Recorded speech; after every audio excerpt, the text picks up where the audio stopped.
इस साल बजट सत्र में वित्त मंत्री अरुण जेटली ने विदेशी पैसे से जुड़े कानून एफसीआर एक्ट में बदलाव किया, क्योंकि एफडीआई के आधार पर विदेशी कंपनी की परिभाषा बदलनी थी। हृदय जोशी ने तब आपको रिपोर्ट दिखाई थी कि कैसे विदेशी चंदा लेने के मामले में कांग्रेस और बीजेपी एक समान लगते हैं। सरकार ने बजट के जरिए यह संशोधन इसलिए किया क्योंकि बीजेपी और कांग्रेस विदेशी चंदा लेने के मामले में फंस चुकी थी।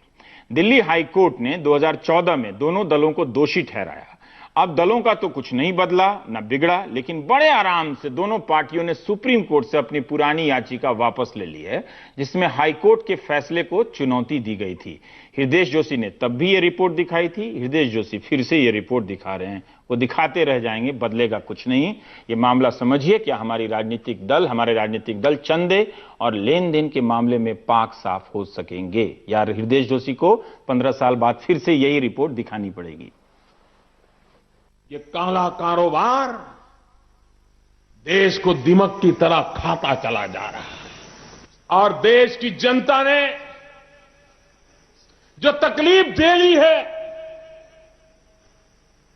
कठिनाई झेली है, मेरे शब्द भी कम पड़ जाते हैं। इतना आपने कष्ट झेलने के बाद भी इस अच्छे काम के साथ आप खड़े रहे।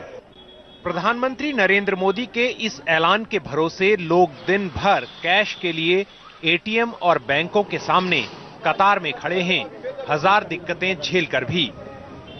दिक्कत तो है ही, लेकिन कंप्रोमाइज कर रहे हैं, क्या करें अभी।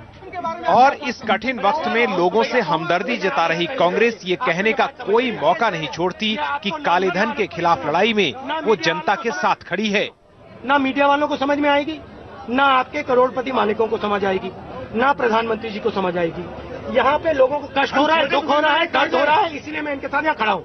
लेकिन आपके नेता जो कह रहे हैं वो क्या पूरा सच है? बिल्कुल नहीं। 28 मार्च 2014 को दिया गया दिल्ली हाईकोर्ट का यह फैसला कांग्रेस और बीजेपी दोनों को एक विदेशी कंपनी से चुनावी चंदा लेने के मामले में दोषी ठहराता है, क्योंकि एफसीआरए कानून में इसकी इजाजत नहीं थी। एफसीआरए का मेन मकसद ये था कि पॉलिटिकल पार्टीज और पॉलिटिशियंस को बाहर के पैसे से मुक्त करना, इसलिए इनके बारे में तो कंप्लीट बैन है।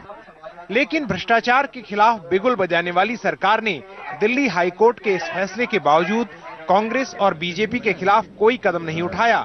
दोनों पार्टियां हाईकोर्ट के फैसले के खिलाफ सुप्रीम कोर्ट में चली गईं और केंद्रीय वित्त मंत्री अरुण जेटली पिछले बजट में एफसीआरए कानून में संशोधन ले आए और विदेशी कंपनी की परिभाषा ही बदल दी।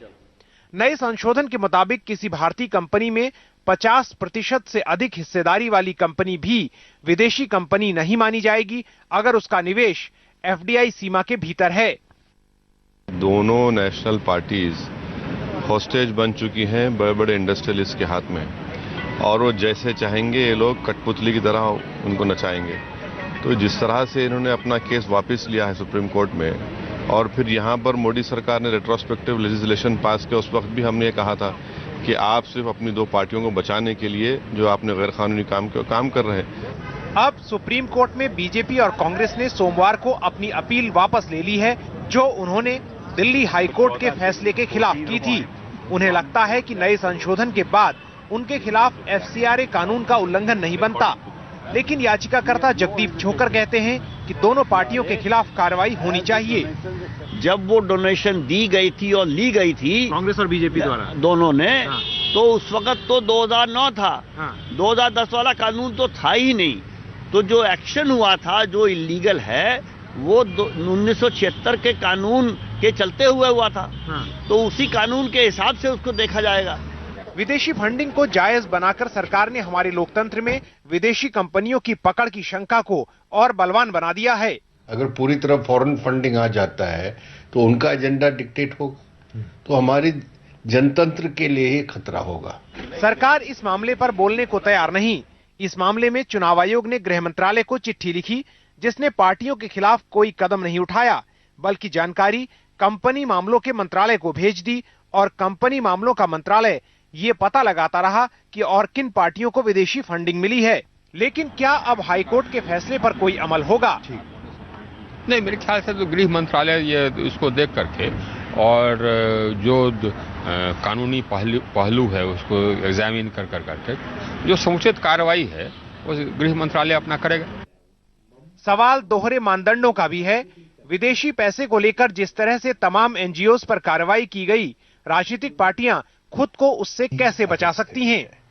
एक अगर आप एनजीओ हैं जो आम लोगों के लिए काम कर रहे हैं तो आपकी फंडिंग पर रोक लगा दिया जाएगा, आपको तरह तरह से एफसीआरए कानून के तहत रोक दिया जाएगा। दूसरी तरफ आप पॉलिटिकल पार्टीज हैं, क्लियर वायलेशन भी करें, उसके बावजूद आप आराम से काम करते रहें। लेकिन कालेधन और भ्रष्टाचार के खिलाफ ये लड़ाई राजनीतिक शुचिता और नैतिकता के दावों का इम्तिहान भी है। ऐसा नहीं है कि चुनावी फंडिंग में बाकी पार्टियां पाक साफ हैं।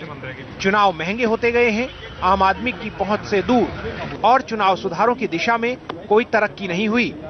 मैं तो इसको ठीक नहीं मानता हूँ, लेकिन उनके अपने तर्क है, जरा उनसे पूछिए। सवाल ये है कि बाहर से अगर कोई हमें फंड दे रहा है, हम ही को नहीं दे रहा, केजरीवाल जी को भी दे रहा है, नीतीश जी को भी दे देता है, जो उसका मन करता है देता, हम कोई कंपेल करके नहीं लेते हैं, उसको भी क्लियर कर दे।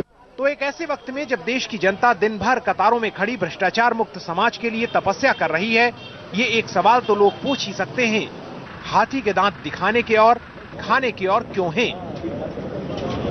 चुनाव सुधारों के लिए कोई बड़ा कदम उठाते या बड़ी पहल करते हमने अब तक किसी सरकार को नहीं देखा, लेकिन चुनावी भ्रष्टाचार के एक बड़े मुद्दे पर देश की दो बड़ी पार्टियां जिस तरह एक साथ आ खड़ी हुई हैं, वो हमारे नेताओं के राजनीतिक चरित्र के बारे में बहुत कुछ कहता है।